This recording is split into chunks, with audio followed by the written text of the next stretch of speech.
গ্রাম বাংলায় একসময় এই আয়ুর্বেদিক চিকিৎসা গাছন্ত চিকিৎসার খুবই মূল্য ছিল। এখন আধুনিক চিকিৎসা আসছে, ট্যাবলেট খুব সহজে আমরা খায়ালাই।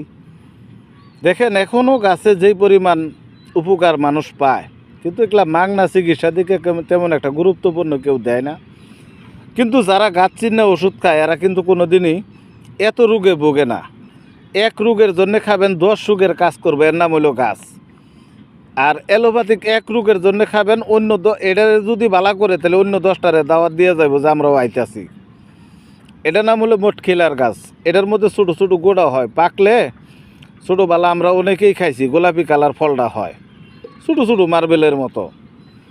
এর 30-40 গ্রাম পরিমাণ পাতা এক সুন্দর করে ধুইয়া একটু 1 গ্লাস পানি দিয়ে ব্লেন্ডার করে 1-150 গ্রাম টক দই দিয়া সকাল বিকাল যদি 14টা দিন খাইতে পারেন, আপনার লিভারে জন্ডিস থাকবে না। গ্রাম বাংলায় মুরব্বীদেরকে জিজ্ঞাসা করবেন, এই মটখিলার গাছ দেখাই দেব। এটা আমি লইছি দাঁত মাজার লেগিয়া, এই গাছেরই। এটা দিয়ে দাঁত মাজলে আপনার দাঁতে পোকা পাইরেলিয়া, দাঁত লড়া, দাঁতে রক্ত আসে, পুষ আসে, এগুলার খুবই উপকার করে এই গাছ দিয়ে দাঁত মাজলে।